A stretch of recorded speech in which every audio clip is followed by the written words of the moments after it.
जी नमस्कार साथियों, एक बार फिर से आप सभी का धैर्य क्लासेस में हृदय से हार्दिक स्वागत और अभिनंदन है। बिल्कुल आप थंबनेल देख रहे हो, सफलता के मूल मंत्र या कुछ मंत्र।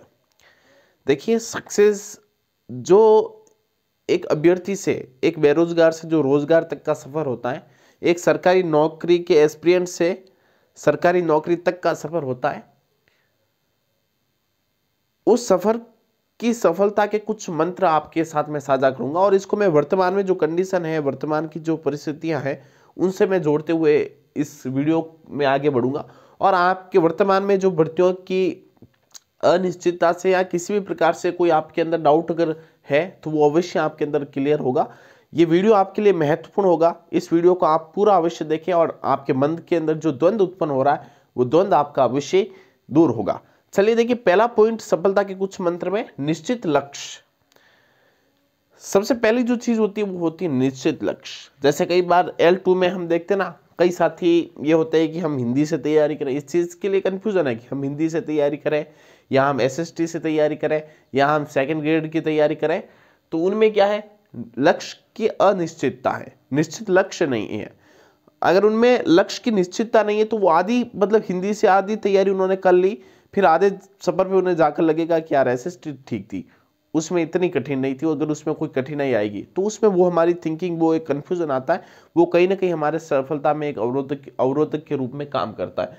तो एक बार आप L2 में ये समस्या है, L2 का सिलेबस, सेकंड ग्रेड का सिलेबस आपको हिंदी से SST दोनों का प्रिंट करवा दो, उस सिलेबस को देखो और अपनी स्ट्रेंथ को पकड़ो। किसी को पूछने से इसका कोई हल नहीं है, ठीक है ना। आप कमेंट भले किसी यूट्यूब पर या किसी भी व्यक्ति से आप पूछ लो कि मैं किससे तैयारी करूं, इससे अच्छा ये है कि आप खुद सिलेबस को देखो और सिलेबस के आधार पर अपनी स्ट्रेंथ को देखो कि मेरा जो वीक सब्जेक्ट कौन सा और स्ट्रेंथ सब्जेक्ट, टॉपिक्स के आधार पर देखो, है ना, कि ये टॉपिक्स अच्छे हैं, इन्हें मैं कर सकता हूं।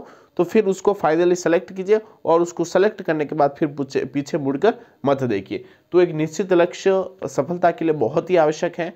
तो एक बार आप निश्चित लक्ष्य आप बना लें। मैंने समझा दिया L2 और सेकंड ग्रेड जो विभिन्न सब्जेक्ट होते हैं। फिर टू द सिलेबस स्टडी। कई बार साथी क्या होते हैं, बहुत से साथी होते हैं जो पढ़ाई तो खूब करते हैं, लेकिन वो पढ़ाई कहीं ना कहीं उनके सिलेक्शन में उतना योगदान दे नहीं पाती। यानी कि यूँ कह सकते हैं कि वो पढ़ाई उतना आउटपुट नहीं दे पाती, वो पढ़ाई उतनी मार्किंग नहीं दे पाती है। बात फिर वही है, वर्तमान में सफलता का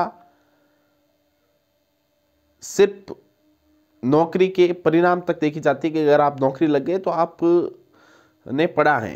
अगर आप नौकरी नहीं लगे हो तो कहीं ना कहीं दुनिया आप कहेगी कि आप में कुछ न कुछ कमी है या आपने पढ़ाई नहीं की। तो बात वही आती है टू द सिलेबस स्टडी। हमें ज्ञानी नहीं बनना है। ज्ञानी बनने के चक्कर में हम टू द सिलेबस को छोड़ देते हैं, हम सिलेबस को भूल जाते हैं और अनाप शनाप किताबें लेके आ जाते हैं और उन्हें हम पढ़ने लग जाते हैं जहाँ से बिल्कुल प्रश्न ही नहीं बनते हैं। तो टू द सिलेबस आपकी स्टडी होनी चाहिए।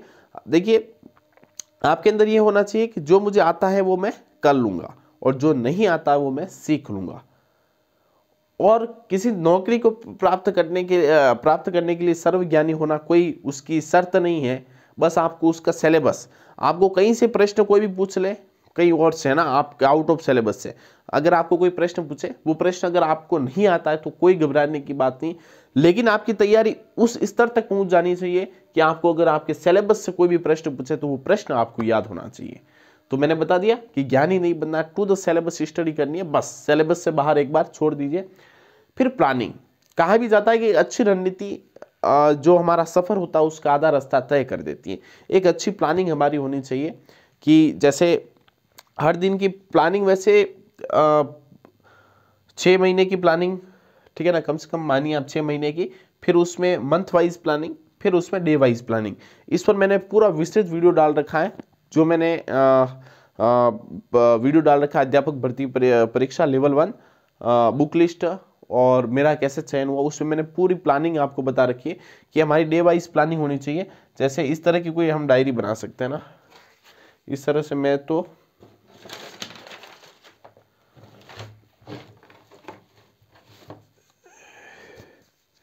इस तरह से पेज से हम काट के डायरी बना सकते हैं और इस पे जैसे हम लिख सकते हैं, जैसे आज की डेट लिख ली। एक बार हमें क्या है मंथ वाइज पूरे 3-4 महीने की प्लानिंग बनानी है।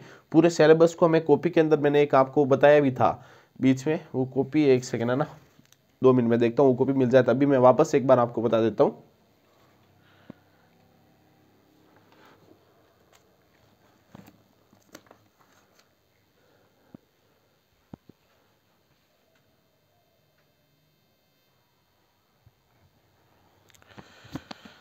वो कॉपी मैंने ढूंढी पर हालांकि मुझे मिली नहीं है, लेकिन मैं आपको मोटे तौर पर बता देता हूँ कि जैसे हमारे हिंदी के कुछ टॉपिक्स हैं, हमें एक अलग से पूरी प्लानिंग की कॉपी, पूरा रजिस्टर हमें एक अलग से बनाना है।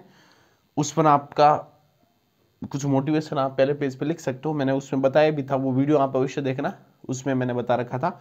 उसमें आप बिल्कुल सिलेबस, जैसे हिंदी का सिलेबस है, उसमें पहले तो एक बार आप पैराग्राफ की तरह लिख लें कि मैं इसकी तैयारी कर रहा हूँ और मेरा टारगेट है कि 6 महीने में इसके सिलेबस को पूरा कवर करना, और उसका सिलेबस का विश्लेषण, कौन कौन से पार्ट है, फिर हिंदी के प्रमुख उसके टॉपिक्स जैसे संधि, समास, वर्ण विचार, वाक्य विचार, कुछ भी हो गया, उसके आगे तारीख है, सबके आगे तारीख है। इसी तरह अंग्रेजी का कोई भी सिलेबस है तो उसके सारे टॉपिक्स, उसके आगे उसको पढ़ने की तारीख है। लगभग हम 2 से 3 सब्जेक्ट डेली कर सकते हैं, ज़्यादा भी नहीं पढ़ना है। करंट अफेयर्स अभी रीड के लिए नहीं पढ़ना है, अभी एक बार आप रहने दीजिए, पात्रता में तो आता नहीं। फिर इस प्रकार से पूरा उसके अंदर कॉपी के अंदर बनाकर एक ऐसे छोटी सी आपको एक डायरी टाइप कह सकते हो।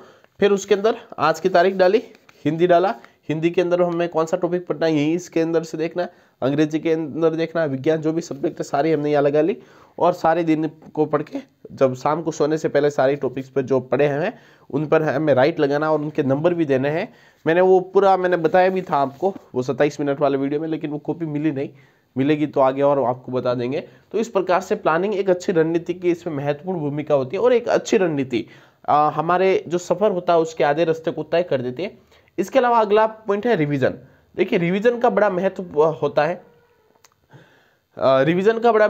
है, रिवीजन कोई चीज़, देखिए एक बार हम पढ़ते हैं चीज़ें, उसकी बहुत कम चीज़ें हमें समझ में आती है, लेकिन दूसरी बार पढ़ते हैं कुछ चीज़ें समझ में आ जाती है, तीसरी बार पढ़ते हैं, चौथी, पांचवी, छठी बार पढ़ने पर तो उसकी लगभग सारी चीज़ें हमें समझ में आ जाती है और सारी चीज़ें याद भी हो जाती है।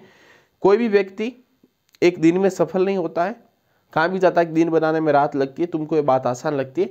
देखिए रिवीजन आप कंटिन्यू करें, कोई टॉपिक अगर आज पढ़ा है तो इस प्लानिंग में इस प्रकार से सेटअप करें कि 7 से 8 दिन बाद वो उस टॉपिक को हम वापस पढ़ें, फिर उसको हम 10 से 15 दिन बाद वापस पढ़ें, फिर उसको हम 1 महीने बाद वापस पढ़ें। तो इस प्रकार से 1 महीने के अंदर अंदर लगभग एक टॉपिक हमें 3 से 4 बार हमारे आंखों से गुजरना चाहिए, तभी हमें उससे चीज़ें मैक्सिमम याद होती है। यहाँ तक हमारा चल गया। उसके बाद हमें प्रीवियस ईयर क्वेश्चंस, ठीक है ना, तो ये इसी से जोड़ो, to the syllabus, to the exam pattern. हमें टू द एग्जाम पैटर्न पढ़ना है कि एग्जाम पैटर्न में एग्जाम में प्रश्न कैसे बनते हैं। हमें जैसे राजस्थान कर्मचारी चयन बोर्ड एग्जाम करवा रहा तो उसकी जो प्रीवियस ईयर की पूरी आती है बुक लिस्ट राजस्थान जीके की, उसके हम देख सकते हैं कि राजस्थान जीके से कैसे प्रश्न पूछता है। यहाँ कोई भी हम रीट की तैयारी कर रहे हैं, रीट भर्ती परीक्षा का तो देखिए आपको प्रीवियस ईयर के क्वेश्चन पेपर एक ही मिलेगा, क्योंकि उससे पहले रीट अभी जो पात्रता है वही डायरेक्ट भर्ती परीक्षा थी। रीट पात्रता के तो आपके खूब भी मिल जाएंगे। तो भर्ती परीक्षा का आपको यही करना है कि आप उजाला की या किसी भी पब्लिकेशन की राजस्थान कर्मचारी चयन बोर्ड द्वारा प्रीवियस ईयर के जो क्वेश्चंस होते हैं वो बुक लिस्ट आप ला सकते हो। हमें उस प्रीवियस ईयर क्वेश्चंस को एनालाइज करना है, उसका विश्लेषण करना है, ठीक है ना, अंतिम पोस्ट विश्लेषण करना है कि क्या हम सही ट्रैक पर टू द एग्जाम पैटर्न बढ़ रहे हैं, अगर नहीं बढ़ रहे हैं तो कहाँ हम चूक रहे हैं, कौन सी हमें चीज़ें हमें बदलाव करने की आवश्यकता है, हमें उसमें बदलाव करना है। और लास्ट चीज़ आ जाती है प्रैक्टिस। क्या आ जाती है? प्रैक्टिस। आप खुद अपने स्तर पर प्रैक्टिस करिए, अपने स्तर पर अभ्यास करिए, किसी के भरोसे मत रहिए कि कोई अभ्यास कराएगा। जैसे मैं आपको बताता हूँ, वो ओमार शीट वाली मिल जाए तो एक सेकंड है ना,